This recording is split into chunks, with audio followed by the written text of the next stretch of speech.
त्यांना हे देखील मला सांगायचं आहे की पहिलं मुख्यमंत्री व्हायला कुवत देखील असावी लागते, धमक देखील असावी लागते. नुसतं बोलून काय होत नाही. त्याच्यामुळे मुख्यमंत्री पदासाठी एकनाथ शिंदेसाहेब अमित शहा साहेबांना भेटले अशा पद्धतीची लोक जी बोंबाबोंब करतायत त्याच्यामध्ये काहीही तथ्य नाही. मुद्दा माननीय संजय राऊत साहेब हे अंतर्ज्ञानी आहेत आज मला कळलं, आणि जे बाकीच्या कोणाला कळत नाही ते त्यांना कळतं अशा पद्धतीनं त्यांनी आजचं हे स्टेटमेंट केलेलं आहे. मी सकाळी देखील सांगितलं की माननीय एकनाथ शिंदेसाहेब अमित शहा साहेबांना जर भेटले असतील तर यांच्या पोटात दुखण्याचं काहीच कारण नाही.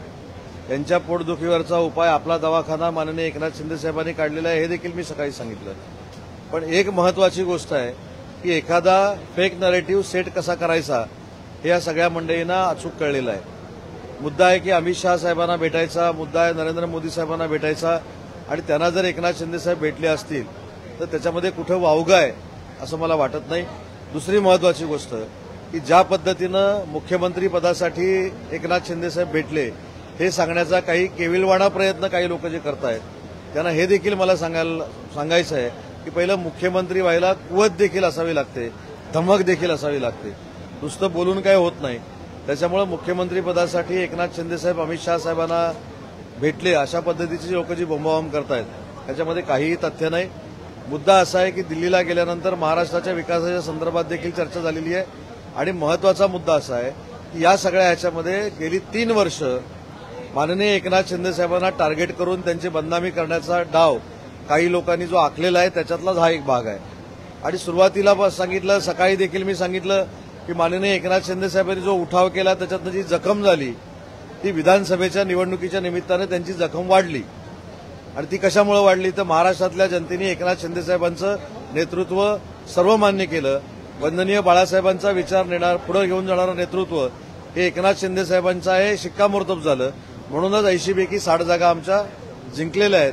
आणि त्याचा पोटसूळ, त्याची पोटदुखी ही सगळ्यांनाच आहे, आणि त्याच्यातनं शिंदेसाहेबांना बदनाम करण्याचा केविलवाणा प्रयत्न. मिलिंद नार्वेकर साहेबांबरोबर कुठच्या पत्रकारानं जायचं, कुणी नाही जायचं, या पत्रकारांचा लोकशाहीतला एक भाग आहे. आता मिलिंद नार्वेकर पत्रकारांना घेऊन जर विधान परिषदेमध्ये गेले असतील ते मात्र मी बघेन, पण सध्या तर कुठे गेलेत मला माहीत नाही.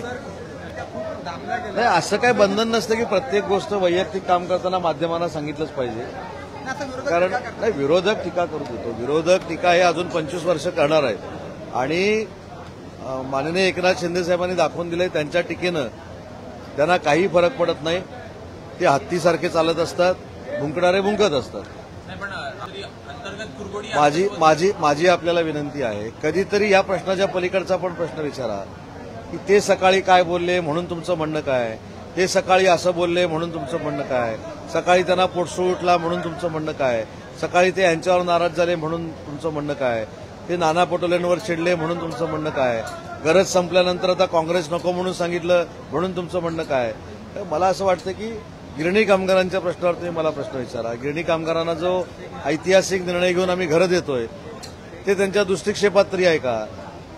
काही लोकांनी तिथे जाऊन भाषण केलं, मी असतो तर गिरणी कामगारांची घरं 3 वर्षात 1 लाख दिली असती. अरे काय अर्थ आहे त्याला? कोण काय जादूगार आहे का? हा काय तुफान पिक्चर आहे का की गाडी फिरवली आणि 3 लाख घरं झाली? त्याच्यामुळं कृपा करून माझी आपल्याला सगळ्यांना विनंती अशी आहे की एक पत्रकार परिषद झाल्यानंतर त्याच्यावरचेच प्रश्न विचारण्यापेक्षा महाराष्ट्रामध्ये महाविकास आघाडीच्या निमित्तानं केलेली जी विधानसभेतली कामगिरी आहे, महाराष्ट्राला कशा पद्धतीनं आम्ही पुढे घेऊन जातोय, महाराष्ट्राच्या मराठी माणसासाठी आम्ही या विधानसभेमध्ये काय केलं, आम्ही ज्यावेळी एव्हीजीसी पॉलिसी आणली गेमिंगमध्ये, कॉमिक्समध्ये, त्याच्यामध्ये देखील मराठी माणसाला स्थान ठेवलं, मराठी माणसाच्या स्टुडिओला अनुदान देण्याचा आम्ही निर्णय घेतला. त्याच्यावर आपण जर चर्चा केली तर मला असं वाटतं की महाराष्ट्राच्या दृष्टीनं विधायक चर्चा आहे. यांच्या पत्रकार परिषदेवर बोलणं आणि चर्चा करणं आणि ह्यांना उत्तर देणं म्हणजे हा नुसता टाइमपास आहे आणि आमचा वेळ फुकट गेल्यासारखा आहे. तुमचं मनापासून अभिनंदन. सिडकोच्या बाबतीतला प्रश्न तुम्ही विचारला त्याचं मी उत्तर देतो की सिडकोचे भाव हे बाजारभावाच्या किमतीपेक्षा कमी असले पाहिजेत ही ती भूमिका होती, आणि त्याच्यामुळं माननीय उपमुख्यमंत्री, नगरविकास मंत्री त्याच्या संदर्भात बैठक घेणार आहे. पण अजून एक झाली लक्षवेधी, ती कदाचित तुमच्या पाहण्यात आली नसेल, ती म्हणजे मिठी नदीचा गाळ. आता मिठी नदीच्या गाळावर मात करण्यासाठी सकाळची पत्रकार परिषद आहे. मिठी नदीमध्ये काय झालं हे मी मांडलं नाही, हे महाविकास आघाडीचे आमदार भाई जगताप साहेबांनी मांडलं. काय मांडलं की गाळाचे डंपर फोटोमध्ये दाखवले गेले, त्या डंपरमध्ये गाळ नव्हता. 2012ला डम्पिंग ग्राउंडमध्ये गाळ टाकायचा होता, तो नियम चेंज करण्यात आला.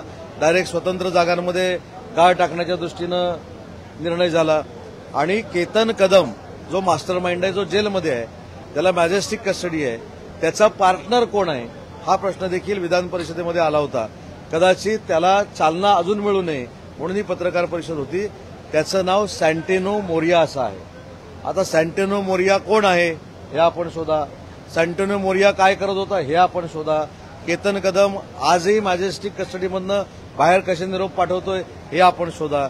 मिठी नदीचा 16 लाख मेट्रिक टन जो काढलेला गाळ आहे तो मुंबईत प्रसाद लाडनी चांगलं सांगितलं की हे जर अजून समुद्रात टाकलं असतं तर अजून एक मुंबईचं बेट तयार झालं असतं. तो गाळ दिसत नाही, तो कुठे गेलाय तो शोधा. जय जोशी कोण आहे ते कधीतरी आम्हाला प्रश्न विचारा. माझं म्हणणं आहे काल मिठी नदीची जी लक्षवेधी झाली त्याच्यामध्ये जे सँटेनो मोरियाचं नाव आलेलं आहे त्याच्यापासून महाराष्ट्रातल्या जनतेचं आणि मुंबईकरांचं लक्ष डायव्हर्ट करण्यासाठी आजची सकाळची पत्रकार परिषद होती आणि एकनाथ शिंदे साहेबांवर टीका होती. सँटेनो मोरियाला काळा की गोरा पण मी बघितलेला नाही आणि तुम्ही जे आता विचारताय तो दिनू मोरियाला पण मी काळा की गोरा बघितला नाही. दिनू मोरिया काय करतो हे पण मला माहित नाही आणि सँटेनो मोरिया काय करतो हे पण मला माहित नाही. केतन कदम जे मास्टर माइंड आहेत, जे जेलमध्ये आहेत मिठी नदीच्या गाळाच्या संदर्भामध्ये, फक्त 3 वर्षाचा जो फक्त तपास केला एसआयटीनं त्याच्यामध्ये एवढा भ्रष्टाचार सापडलाय. अजून 2006 पासून 2019 पर्यंत मिठी नदीच्या गाळात कोण कोण रुतलेले आहेत ते अजून बाहेर येणं बाकी आहे. आणि म्हणून सँटेनो मोरियाच्या नावावर कदाचित काही लोकांचा आक्षेप असेल आणि ते नाव सारखं कदाचित माझ्याकडनं काल घेतलं गेलं म्हणून ते नाव जनतेसमोर येऊ नये, ते नाव मुंबईकरांसमोर येऊ नये म्हणून आजची पत्रकार परिषद होती आणि एकनाथ शिंदे साहेबांवर टीका होती. आदित्यजींचा मित्र दिनू मोरिया आहे की नाही मला माहित नाही. कुणी कुणाबरोबर मैत्री करावी याच्यासाठी माझं बंधन असण्याचं काय आवश्यक नाही. जसं त्यांचं असतं की राजसाहेबांनी एकनाथ शिंदे साहेबांबरोबर बोलू नये, राजसाहेबांनी देवेंद्रजींशी बोलू नये, राजसाहेबांनी दिल्लीशी चर्चा करू नये, हे सगळे ज्या गोष्टी आहेत त्या त्यांच्या असतात. कुणी कोणाबरोबर मैत्री करावी, कुणी कोणावर वैयक्तिक लाईफमध्ये जेवायला जावं हा प्रत्येकाचा वैयक्तिक प्रश्न आहे, त्याच्यावर मला टीका करण्याचा अधिकार नाही. मी केतन कदमच्या बाबतीमध्ये बोलतोय. मिठी नदीचा गाळ काढण्यामध्ये जो जेलमध्ये आहे त्याचा पार्टनर बरा केतन कदम करतो काय हे देखील आपल्याला माहिती असलं पाहिजे. केतन कदमचे नाईट क्लब होते, केतन कदमचे नाईट क्लब तो जेलमध्ये गेल्यानंतर बंद झाले.